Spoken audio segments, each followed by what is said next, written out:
Hola, ¿qué tal? Buenas tardes, bienvenidos a Marismas del Sueño. Hola, ¿qué tal? Buenas tardes, buenos días, buenas noches, dependiendo de la hora que nos escuchen. Y bueno, en esta ocasión, pues como ya es octubre, es la época de Halloween, el otoño, hemos decidido seguir con la tradición de All Hallows Read, que es esta tradición como de, bueno, que originalmente Neil Gaiman hablaba de como regalar un cuento, regalar un libro de miedo para estas épocas. Entonces decidimos hacer varios programas, al igual que la primera ocasión, donde pues hablábamos de diferentes como temáticos, pues de recomendaciones.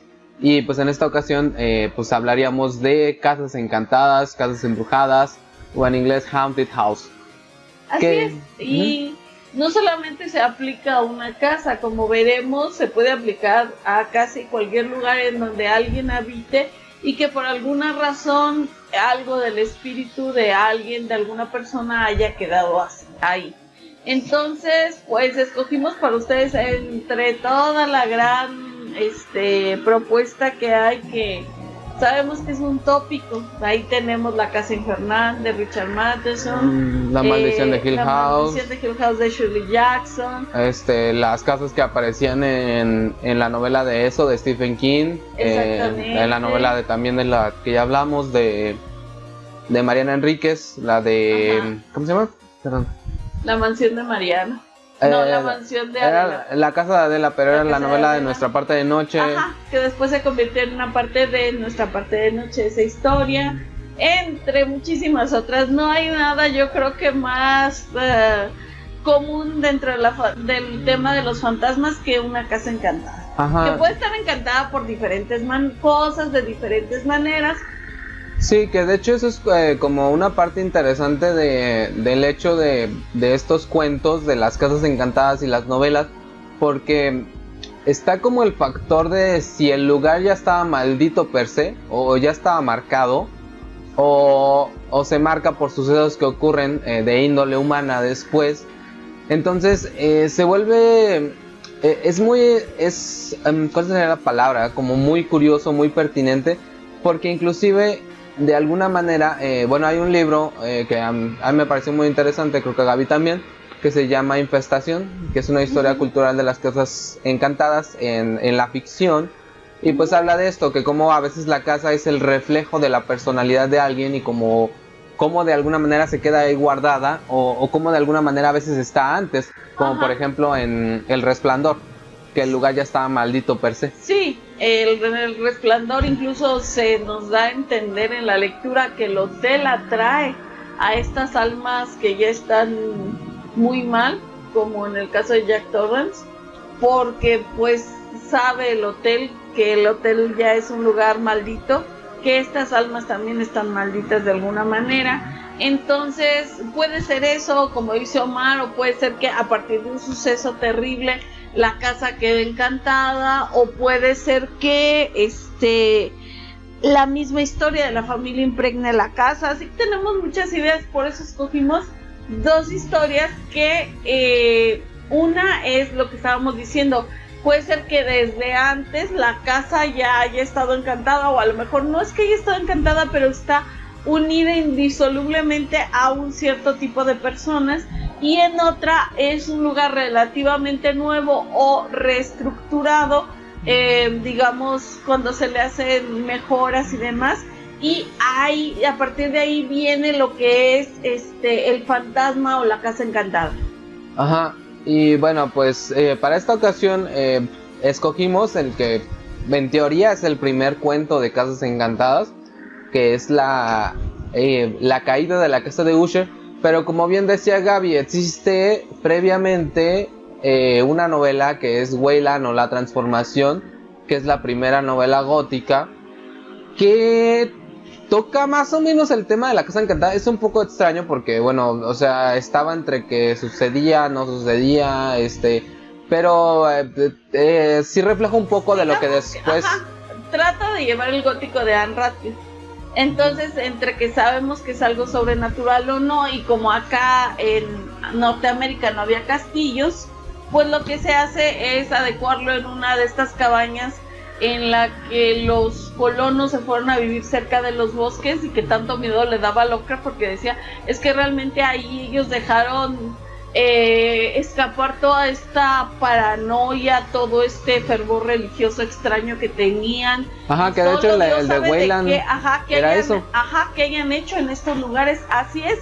Y si ustedes vieron la película de La Bruja de Robert Eggers, pues es algo así. O sea, esta gente que iba con sus ideas, que ya traía mil cosas en su cabeza, que tenía sus formas de leer la Biblia, de comprender el pecado, pues se va sola, pues ahí deja en libertad un montón de paranoias, de miedos y de muchas otras cosas más. Sin embargo, ahora sí que como casa ya algo sobrenatural, casa encantada, ahí sí le doy la razón, y creo que sin lugar a dudas, por lo menos en Norteamérica, le queda el grandísimo honor de tener la primera casa encantada a Edgar Allan Poe.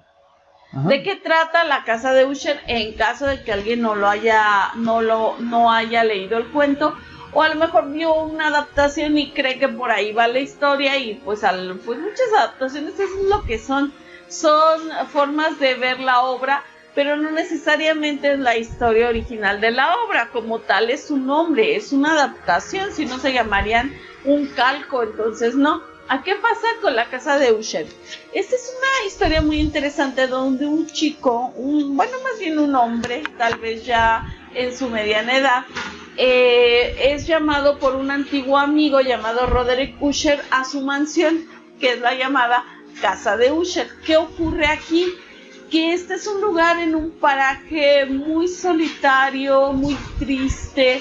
De hecho, nos dice el muchacho, el viajero, que a medida que se adentra, la vegetación le parece más y más triste, más rala. Ya está en el otoño y obviamente ya cayeron las hojas, pero hay algo. Esto es muy importante y creo que Poe lo logró de manera maravillosa, captar el ambiente y cómo los detalles de la vegetación, del estanque que rodea pues prácticamente sería un castillo porque tiene un estanque que lo rodea un foso, como en los antiguos castillos. Nos cuenta como que todo es parte de algo, como que ahí se han dado cosas extrañas y esas cosas extrañas han hecho que la misma naturaleza cambie. Por eso es un lugar tan sombrío, tan triste, que dice que su corazón se hace, digamos, literalmente se apachurra su corazón porque le da tanta tristeza este lugar. Y dice, ya aquí es donde me planeaba quedarme algunas semanas. De hecho, esto es bien interesante porque Poe nos habla desde el principio de ciertas particularidades de la casa, que tiene una especie de hongos que la recubren, que se ven muy antiguos, y hay una fisura que no a simple vista se podría ver, pero esta fisura va desde que inicia la casa hasta el final, o al revés, puede ser que inicie desde la base hasta el techo, pero es como algo muy fino y sin embargo ya hay algo mal. Estructuralmente sabemos que hay algo mal. Y tan interesante es este inicio de cómo nos cuenta cómo es la casa, cómo es el estanque o el foso, la misma vegetación que parece enferma, muerta, moribunda. Y que de hecho, o sea, habla de la casa como si fuera un rostro. Exacto.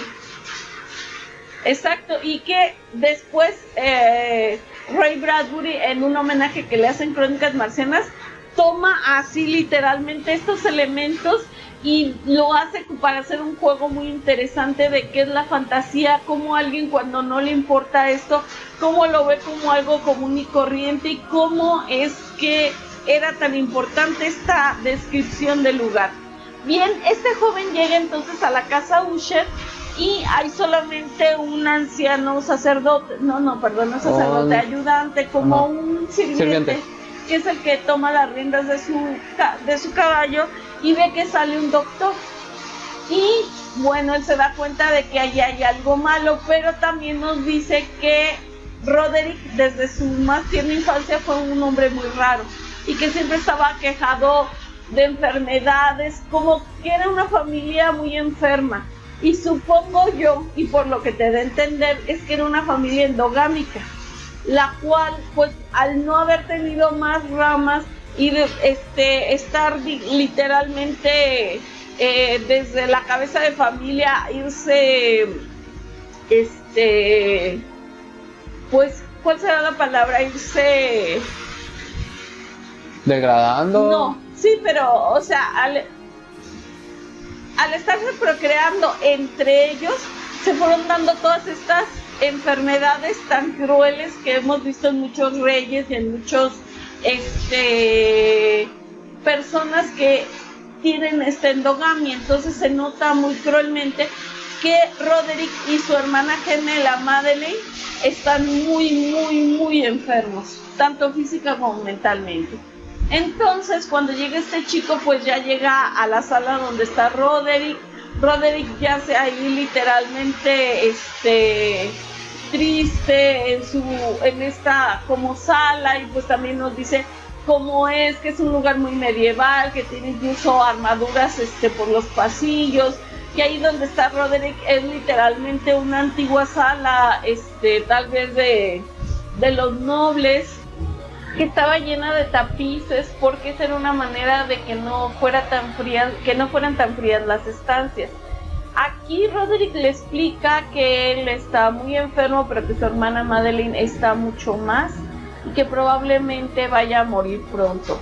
Nos damos cuenta también a través de la descripción de Roderick que es un hombre muy extraño. Nos dicen que su pelo es tan delgado como una telaraña, tiene sus ojos hundidos, acuosos. De hecho, mucha gente ha visto en este retrato de Roderick un retrato del mismo Poe con las características que lo muestran en sus últimas fotografías. Bueno, el chiste es que ellos tratan de hacerse la vida amable. Este chico hace que pues compartan tiempo juntos, lean, platiquen, pero él se da cuenta que Roderick está muy mal mentalmente. De hecho, él lo sabe y hace incluso una canción o un poema en donde habla del un ser que llega a un castillo y se apodera completamente de él, y es una metáfora de cuando la locura llega a la mente. Unos días más tarde muere Madeleine, sin que se sepa exactamente por qué, pero pues nada más se nos dice que aquejado por la enfermedad que pues la tiene muy debilitada. Probablemente sea una epilepsia o hasta una catalepsia, no sabemos indican bien. Pero bueno, nos dan así una idea. Pues antes la gente, como moría realmente de a veces cosas muy sencillas o muy terribles, pues no lo sabemos bien. Roderick le pide a su amigo que le ayude a bajar el cadáver de Madeleine a donde están los sótanos, porque él se quiere esperar para llevarlo a la cripta familiar hasta que hayan pasado unos días, porque le dice que precisamente esta enfermedad, que entonces sería la catalepsia, le ha dado a algunas personas y a Madeleine también. ¿Qué sucede? Que el cuerpo parece la persona que está muerta, no tiene respiración, prácticamente sus latidos desaparecen, se ponen fríos, rígidos, pero no están muertos, es nada más como una suspensión de las funciones vitales. Entonces Roderick le dice a su amigo que la quiere tener ahí, pero casualmente en el sótano. Es bastante raro porque incluso cierran el ataúd, lo tapian, le ponen ahí clavos, lo cierran bien. Entonces yo pensaba, bueno, si lo que quieres es esperar a ver si está viva o muerta, ¿por qué no mejor la tiene en una cámara y con lo que es pues su tapa abierta y demás? Pero bueno, todo eso sabremos qué sucede después. Y pues todo llega a su fin un día, una noche de tormenta muy fuerte, que incluso los tapices se mueven entre el aire y demás, porque hay una tormenta que los está afectando ahí a ellos. Y este chico no puede dormir y dice, pues voy a decirle a Roderick que pues nos hagamos compañía, que no durmamos, pero que nos estemos platicando. Realmente pues todo ya va creciendo hasta el final y disolución última tanto de la casa como de Roderick y Madeleine, que sabemos estaban unidos entre sí, y ambos, ellos dos y la casa, compartían una sola alma, y en el momento de morir los dos o uno de ellos o ya todo junto, pues esto iba a terminar con la casa de Usher, porque literalmente la casa se había convertido en una parte de ellos como si fuera, pues no sé, incluso una parte de su ser. Es algo muy extraño y Paul lo lleva maravillosamente. Así es, o sea, creo que en cuestión de la escritura, o sea, lo único que puedes decir es que es como... o sea, es demasiado poético, pues. O sea, es como para que vean pues el nivel de escritura que tenía.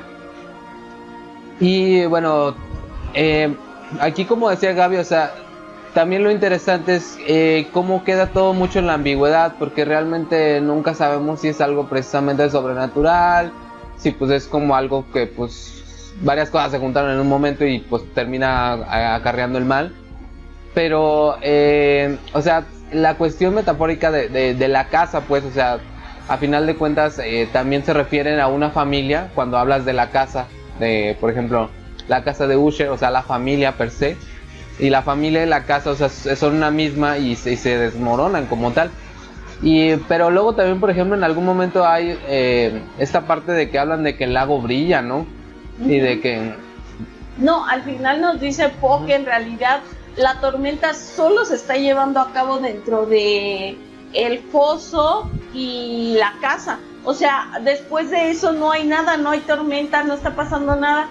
Sí, y es que de hecho, o sea, es muy romántico el asunto. O sea, el paisaje refleja la personalidad y de alguna manera se llama los sentimientos de la persona. Que creo que también eso es como un gran punto del gótico. O sea, que ya fuera como en la noche, pero que reflejaba como esta oscuridad de la propia naturaleza humana, que creo que aquí también la refleja, pues lo insano del lugar, que es la casa Usher, y como de alguna manera, como lo que decía Gaby, de esta grieta que está ahí, o sea, esta fragmentación que va a terminar por destruir a la casa, y que va a pasar. Y que de hecho, bueno, yo estaba investigando y decían que probablemente, bueno, que sí existió una casa Usher, de hecho, que era como de un comerciante, que era un vendedor de libros, me parece. Y de hecho, hubo una leyenda urbana de que cuando tiraron la casa encontraron dos cadáveres emparedados, abrazados, que era de una pareja. Entonces yo creo que de aquí toma, bueno, se cree que de aquí toma Poe, bueno, más bien como que sí hay más o menos un registro de que Poe toma esta leyenda urbana para hacer esta historia, que obviamente también habla un poco de pues qué pasó con lo que decíamos Gaby y yo, con los primeros colonos, que de alguna manera pues hasta se pudieron haber vuelto locos, porque pues en realidad América era enorme y eran pues algunas personas en un lugar cercas unas de las otras, pero había personas que estaban lejos, que se alejaban de las demás personas, y de alguna manera la casa de Usher era algo así. Y bueno, Gaby me estaba diciendo que ella pensaba que pues era como en Europa, pues, pero en el cuento dice que es América, porque... Ok, pero era como la descripción, pues, era como muy europea. Así es, porque recordemos, acá no hay castillos y el lugar es muy medieval. Ajá. Los tapices, las armaduras, el foso. ¿Para qué servían los fosos? Para que no los pudieran atacar tan fácilmente los enemigos. Realmente no eran un adorno, eran una forma de defensa. Entonces, pues, como Poe, además, muchos de sus cuentos no te dicen en dónde están. Por ejemplo, el de Ligeia se nos dice que es en Europa. Entonces, bueno, para mí me daba la idea por ese lado. Pero sí, bueno, en fin, sea o no, el chiste es que la atmósfera, el lugar, pues es insano, es malsano y está unido de manera total a la familia Usher. Por eso se le llama así, casa de Usher. Ajá, y bueno, ya nada más un último apunte. Para mí, por ejemplo, la película de Crimson Peak, la de la Cumbre Escarlata de Guillermo del Toro, debió haber terminado como terminaba el cuento. O sea, creo que en realidad este desmoronamiento de la casa, porque la casa en realidad ya están desmoronándose en la Cumbre Escarlata, Pero esta metáfora es muy útil, o sea, creo que es una metáfora que realmente no muere. O sea, el hecho que la casa se derrumbe, que es lo que pasa también con la de It, y como que de alguna manera que la casa desaparezca, pero que de alguna manera la sombra de la casa siga estando ahí. Y es que en realidad no sabemos, porque al final del cuento dice que él ve como que la casa se hunde a través del reflejo del lago. Pero creo que les digo, esta metáfora del hundimiento de la casa me parece a mí muy apropiada. O sea, como la muerte de la casa implica la muerte de la familia, que al final de cuentas es algo muy similar en Crimson Peak, porque eran estos hermanos incestuosos. Hecho, pues acá no te lo dan a entender tal cual, pero mucha gente a través de los años y de las lecturas y de los análisis han dado a entender que había un lazo incestuoso entre los hermanos, y por eso Roderick quería ya apresurar la disolución tanto de la casa como de ellos, porque si se seguían perpetuando, pues iban a salir todavía más enfermos sus descendientes de lo que ellos ya estaban, Madeleine y él, y la casa pues iba a seguir perpetuando, igual que el apellido de la familia. Entonces, bueno, nosotros vemos en Crimson Peak estos dos hermanos incestuosos que pues sí, tal vez debieron morir a los dos en la casa, y que lo hacen, pero de algún modo el hermano pues a través de sus últimos actos, que fueron bondadosos, logra como la salvación, y la hermana no, la hermana queda afianzada a la casa, queda como un fantasma dentro de la casa. Tal vez sí podría haber sido igual que en el caso de la casa de Usher, pero es que pues inmejorable. Entiendo que lo que quiso hacer Del Toro, pero bueno, también hubiera sido una buena idea que terminara como en la casa de Usher. Pues es un cuento que, como ven, sigue dando mucho de qué hablar, incluso ahora con la serie, que le hicieron algunos cambios y cosas así, pero pues la base, que es este lugar maldito, la familia maldita y la sangre contaminada por la endogamia, que lo estamos viendo también en Game of Thrones y en La Casa del Dragón y demás, pues siempre va a traer o gente perturbada mentalmente o gente desastrosa físicamente, que también se vio en Egipto. Entonces pues esto se ve muy fuertemente en la familia Usher, y pues es un clásico, hay que leerla, no hay otra más que les podamos decir. Ajá, bueno, y un último apunte, bueno, en algún momento creo que yo estaba leyendo un libro acerca de gótico sureño, y también apuntaban que este era el primer cuento porque bueno, decían que en realidad se llevaba a cabo en Virginia, que nunca te dice dónde se lleva a cabo, pero Virginia era el sur original de los Estados Unidos, de las colonias, pues, porque ya después se anexa a Texas, que es el sur. Pero lo interesante, bueno, a mí como que esa parte es que con esta parte de la endogamia, que también son como los sureños, los paletos, que se les dan estas cosas. Por ejemplo, en las colinas tienen enojos. Me parece que esto era como muy clásico del gótico. O sea, hablar de un lugar del sur que era ese lugar salvaje. Por ejemplo, pues la primera novela gótica ocurre en Italia, que es el sur de Europa, y obviamente está al sur de Inglaterra. No ocurrían ahí, entonces como que esta metáfora está interesante. Pero como les digo, o sea, no hay una aclaración de que realmente suceda en esta parte del país. Yo aquí la verdad no estoy nada de acuerdo, porque me parece que Poe completamente nos da por las descripciones, el lugar y demás, la idea. Igual tampoco hubo tantos castillos en Inglaterra, hubo más castillos por ejemplo en Escocia, creo que, y en Irlanda, pero la verdad a mí no me da nada por el lugar, por la descripción, por la forma. Además, la endogamia era más común en gente de elevado nivel en Europa, porque pues no querían que la familia o incluso los reyes no querían que su sangre se contaminara con alguien más. Entonces ahí tenemos casos de gente casándose con los sobrinos, con los primos, con casi nomás no se casaban con los hermanos y con los papás, porque ya eso era muy mal visto. Pero ahí está la historia de los Targaryen. Ellos, para perpetuar esta forma física y este poder sobre los dragones y demás, se casaban con ellos, quisieran, no quisieran. O sea, este rubio intenso que era, yo siento, como vikingo y demás, pues era por eso, para perpetuarlo, no dándose cuenta de que al final pues se volvían ya locos o nacían terriblemente deformados. Entonces, pues para mí, yo aquí sí no estoy nada de acuerdo con Omar. Creo que si él hubiera querido decir que era sureño, lo hubiera dicho, no le hubiera costado ningún trabajo, puesto que, por ejemplo, en la caja oblonga nos dice bien que es un viaje que va de Charleston hacia Nueva York y demás. O sea, él no tenía ningún problema en decir los lugares. Para mí, por la descripción que hace, este es un castillo, que le diga la casa de Usher porque de alguna manera se ha integrado el apellido de la familia con el lugar, pues está bien, pero yo no le veo de dónde sea un lugar sureño la verdad. Ajá, sí, o sea, realmente lo que dice Gaby, pero ahora sí yo no estoy de acuerdo. No, es que sí, de hecho tienes razón, porque a eso iba con el otro punto, que la casa Usher que existía era de Boston, en realidad, pues, pero a mí se me hizo como un apunte interesante, pero, o sea, realmente cuando no hay como esta evidencia, que también por eso,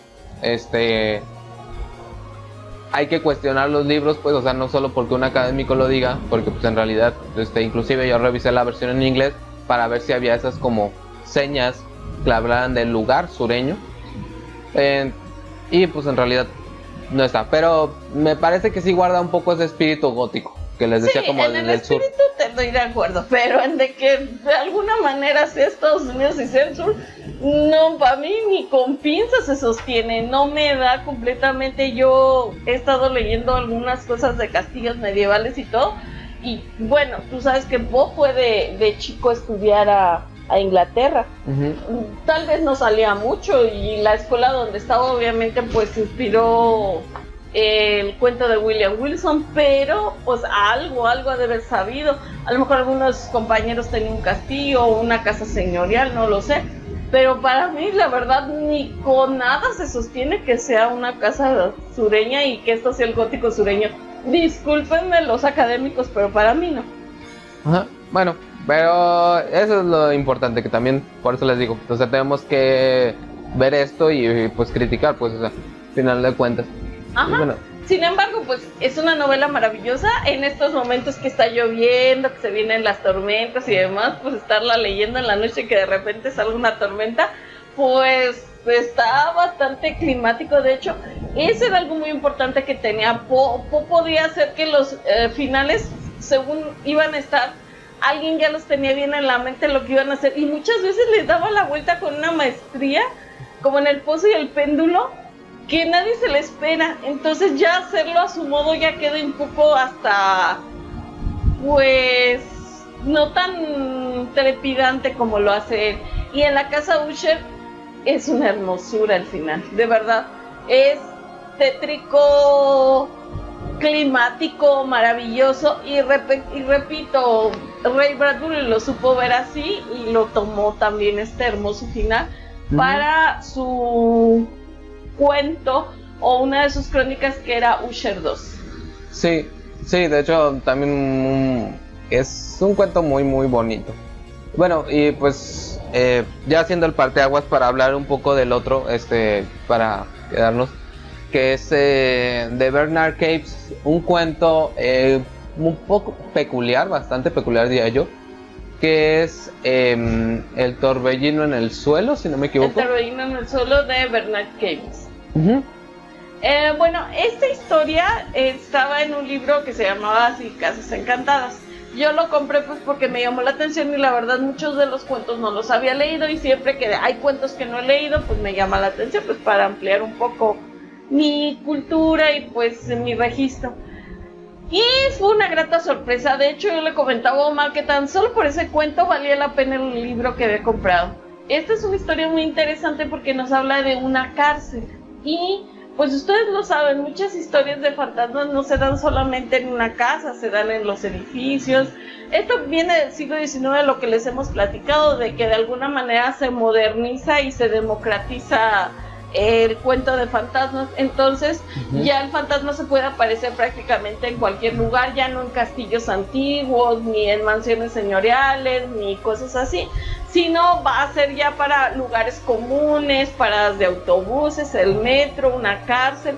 Entonces en este cuento se nos dice que hay un hombre que lo invitan, es un psicólogo me parece, o un doctor, que lo invitan a el que es el jefe, el director de la cárcel, lo invita el alcalde. El alcalde, se le llama así, bueno, que es una forma de decirle, pero es el director de la prisión.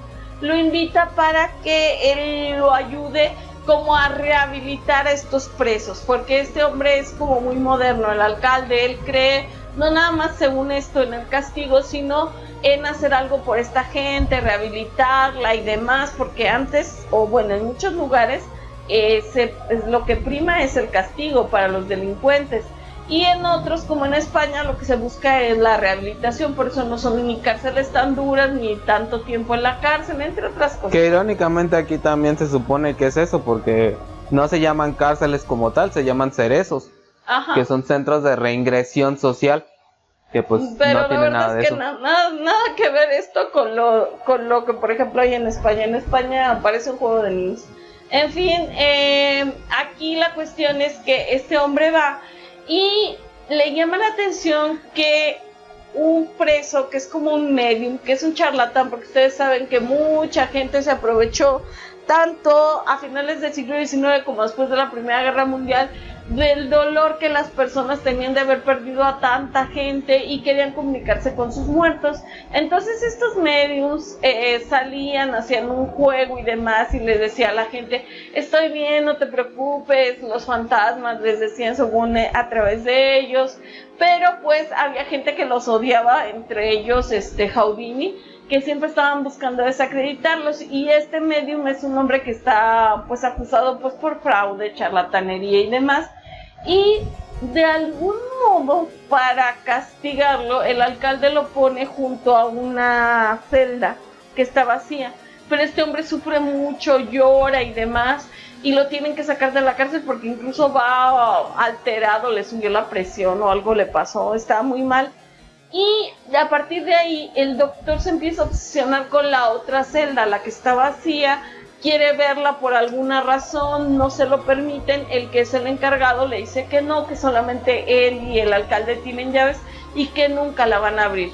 Pero este hombre le entra una obsesión increíble, o sea, no puede dejar el lugar en paz, no puede dejar este lugar, esta celda. Está obsesionado con robarse las llaves, abrir el lugar, ver qué es lo que ocurre, qué hay ahí. Total que un día lo consigue y le llama mucho la atención que la celda está vacía, está muy polvosa, señal de que tiene muchísimo tiempo sin ser usada, pero hay un pequeño remolino que se forma en el suelo. Justo en ese momento el guardia, que estaba pues de alguna manera al acecho de lo que él iba a hacer, lo saca de este lugar y bueno, entre dimes y diretes le reclama y le dice que porque lo hizo, que ellos habían confiado en él, que porque él no debía haberse asomado ni haber abierto este lugar, porque era muy importante no abrirlo. Y de algún modo se sabe que esta era una cárcel que ya había pasado por un proceso de pues de cambios, de que a lo mejor habían metido algunos pues cambios estructurales, habían abierto unos lugares, habían cerrado otros, habían creado más celdas y demás, y durante todo este tiempo, que fue más o menos un año, pues el lugar estuvo vacío. Los únicos que estaban ahí eran el alcalde, pues para estar al pendiente, y su subalterno, que desde la guerra pues lo seguía, estaba con él porque le había salvado la vida y estaba muy muy agradecido. Entonces, bueno, nos vamos dando cuenta por ciertas cosas que nos cuenta Bernard Capes, que este alcalde anteriormente había tenido como una vena poética y había querido ser escritor de poesía, pero un crítico fue muy cruel con él y destrozó sus ilusiones. Y a base de varias cosas que nos va diciendo, nos cuenta que este alcalde era una persona muy rencorosa, que nunca olvidaba. Entonces, con estos pequeños detalles, pues nos vamos dando cuenta de que algo pasó ahí. Y un día el alcalde se asoma por la ventana que da a esta celda y queda ahí muerto. Pero ellos no saben, la gente no sabe qué le pasó. Realmente si le dio un paro cardíaco, incluso pensaban como que le había caído un rayo porque tenía una cara de horror que no lo podían literalmente soltar de ahí. Entonces, el que era su ayudante, que también estaba herido, eso sí no recuerdo qué le pasó. Es que como que termina de los nervios, Le da mal. un ataque, ¿no? Le da un ataque también al doctor, le da un ataque Sí. a todos los que estuvieron como en contacto con la celda. Con la celda les dan ataques, pueden ser embolias, ataques al corazón o cosas así. De hecho el doctor se tiene que ir de ahí para descansar los famosos nervios que les llamaban ellos, que ahora serían para nosotros el estrés, los colapsos, la ansiedad y demás.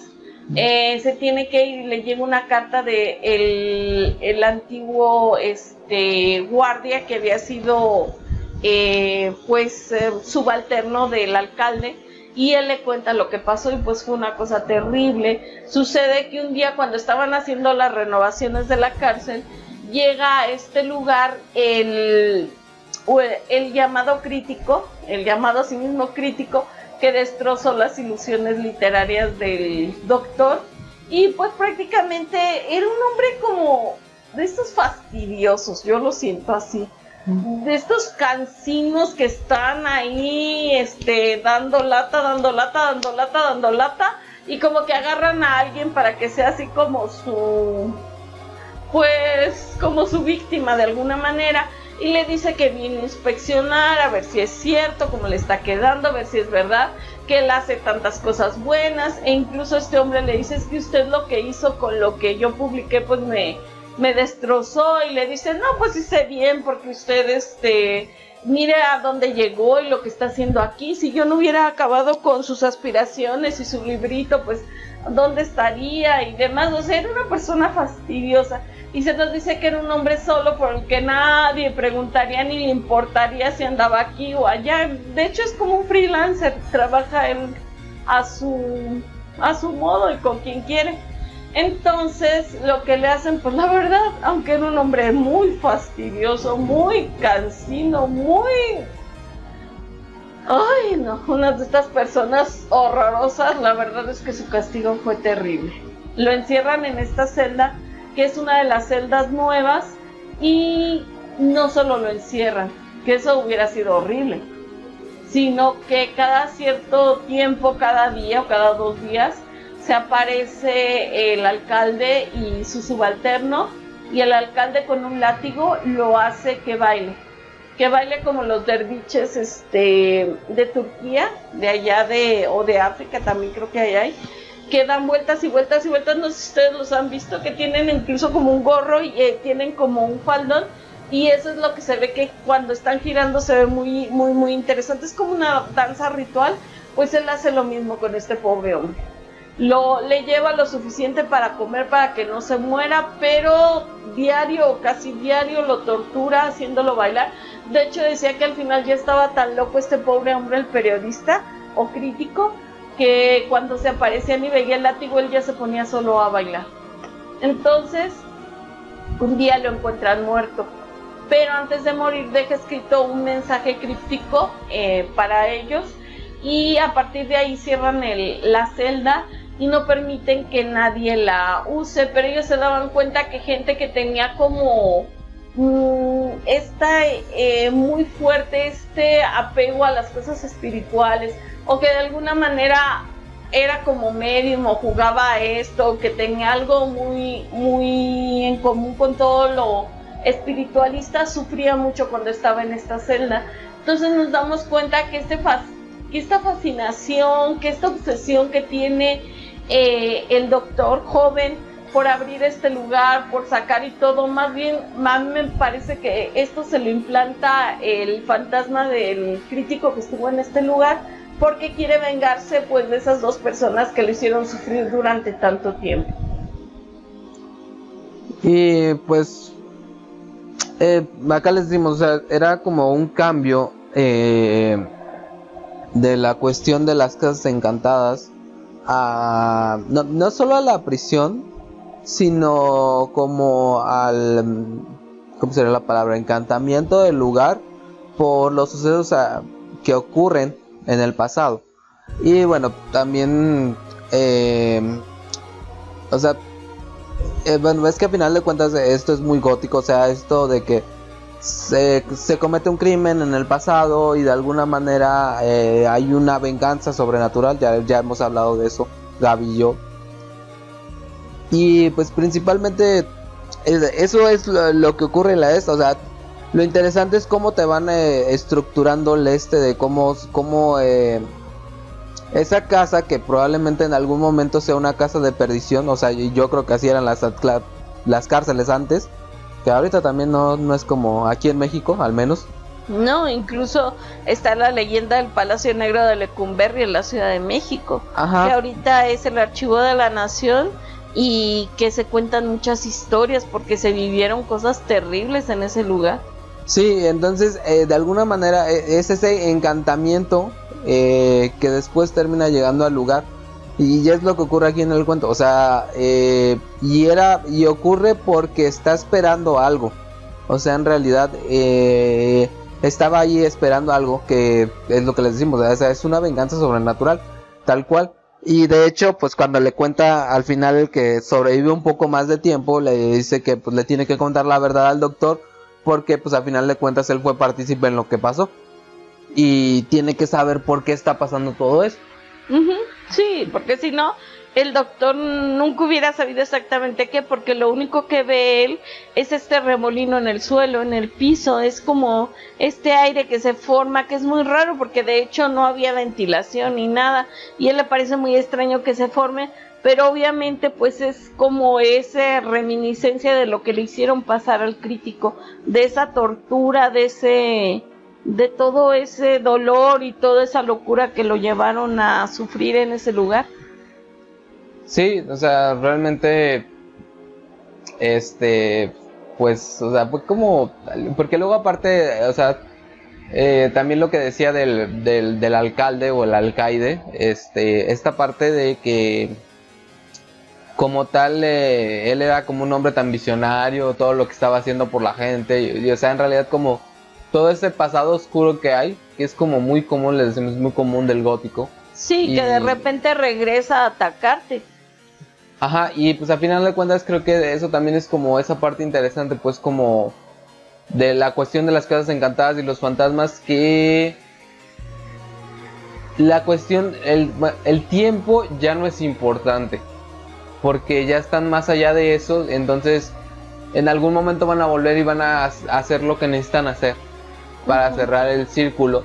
Sí, y si ustedes nos oyeron en programas anteriores cuando hablábamos de mi trabajo no está terminado, o mi trabajo no se ha acabado de... Todavía no está acabado. Todavía no está acabado de Tomás Ligotti, pues de qué nos habla, de un hombre que odia y ese odio lo hace volver a castigar a los que lo llevaron a la ruina, aunque después obviamente por Ligotti se va a otros rumbos más filosóficos y demás. Aquí en este caso pues nos daría una idea de por qué ellos, los fantasmas, no se pueden ir y qué es lo que los mantiene, este odio, esta desesperación, este sufrimiento en los lugares en donde lo padecieron, y si todavía viven las personas que los hicieron padecer, pues van a estar buscando la manera de vengarse. Así es, y bueno, pues eso es lo que termina pasando aquí en el cuento. Sí, a lo mejor el lenguaje y ciertas cosas puede ser un poco complicado, o la versión que leímos no era muy limpia, que digamos, estaba un poco enrevesada, pero si consiguen una buena versión y lo leen, de verdad lleva muy bien toda esta cuestión del clímax, de los pequeños detalles. De hecho, la celda da bastante miedo porque dices, ¿por qué la tienen siempre cerrada? ¿Qué es lo que hay ahí? Y hay una premonición también cuando descubren lo del pasado literario del director de la cárcel. O sea, te va construyendo muy bien, o sea, tiene muy buena atmósfera. Ajá. Y a final de cuentas, o sea, creo que también eso es interesante de las casas encantadas, que la casa encantada es como una lucha a muerte, o sea, te termina consumiendo y matando, o tú la vas a tener que terminar matando, que me parece que es un poco como en Hill House, o sea, que la protagonista termina siendo consumida por la casa, o en Hell House, que literalmente tienen que como que acabar de matar a la casa, y así, o sea... Sí, también por ejemplo en El miedo vive aquí, o no me acuerdo si así, aquí manda el miedo. Aquí vive el miedo, ¿no? Algo aquí así. vive el miedo, que es la versión... La de Amityville, ¿no? Sí, la versión que hicieron novelada de los sucesos de Amityville. Pues la gente o huye de este lugar o literal los consume, o a veces ya no pueden huir porque aunque físicamente no estén ahí, algo los va a seguir siempre.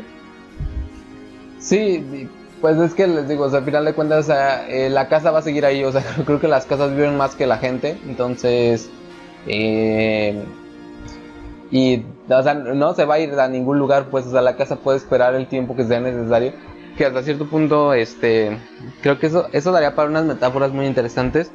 Y bueno, no sé, me parece que hay una novela que se llama Un dios de paredes hambrientas, que creo que es una historia de casas encantadas, pero contada desde la casa encantada.